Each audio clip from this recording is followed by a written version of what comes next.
ও মাই god, মুস্তাফিজের এমন নাটকীয় বোলিং দেখে গ্যালারিতে থাকা শাহরুখ কন্যা সুহানার এ কেমন পাগলামি।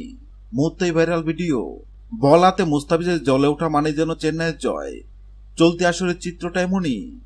বিশ্বকাপের ভিসা প্রসেসিং এর কাজে জরুরি দেশে ফেরার মাঝে এক ম্যাচ খেলতে পারেনি মুস্তাফিজ।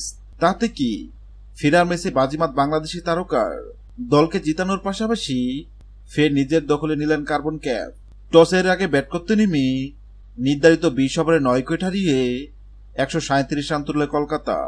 জবাবে 17.4 ওভারে 3 উইকেট হারিয়ে জয় তুলে নেয় চেন্নাই। টানা 2 ম্যাচ হারার পর জয় ফিরল গতবারের চ্যাম্পিয়নরা।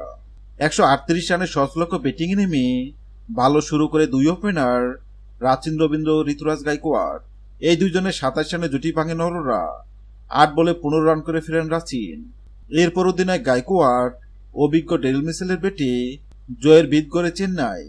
এই দুইজনে করেন 70 রানে জুটি। দলীয় 97 রানে মিচেল বিদায় নিলেও জয় পেতে সমস্যা হয়নি চেন্নাইয়ের। 50 হাঁকিয়ে দলকে জিতে মারছেন গাইকোয়াড়। এর আগে ব্যাটিংয়ে নেমে শুরুটা মোটেও ভালো হয়নি কেকেআরের। প্রথম বলেই ফিল সল্টের উইকেট হারায় দলটি।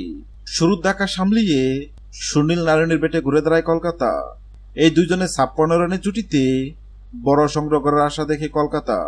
তবে রঘুবংশের বিদায়ে সেই স্বপ্ন পূরণ হয়নি কলকাতার। 18 বলে 24 রান করে ব্যাটের বিদায়ের পর নিয়মিত বিরতিতে উইকেট হারায় কলকাতা।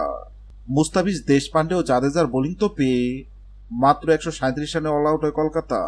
বল হাতে 4 ওভারে 22 রান খসড়ায় মুস্তাফিজ শিকার করেন 2টি উইকেট। 9 উইকেট নিয়ে চলতি আসরে উইকেট নেওয়ার তালিকায় সবার উপরে মুস্তাফিজ। আইপিএলে কলকাতার বিপক্ষে মুস্তাফিজের মন বোলিং দেখে শাহরুখ খান মুস্তাফিজের প্রশংসা করে বলেন, মুস্তাফিজ ফিরলেন দলে, চেন্নাই ফিরল জয়ের ধারায়। কাটার মাস্টারের সাথে যেন জয়ের ভাগ্যটাও ফিরে পেল চেন্নাই সুপার কিংস। আগের ম্যাচে প্রতিরোধবিহীন পরাজয় বরণ করা চেন্নাই এবার পাত্তাই দেয়নি আমাদের কলকাতা নাইট রাইডার্সকে। এক পেশে ম্যাচে দলের জয়ে গুরুত্বপূর্ণ ভূমিকা পালন করেছেন মুস্তাফিজুর রহমান।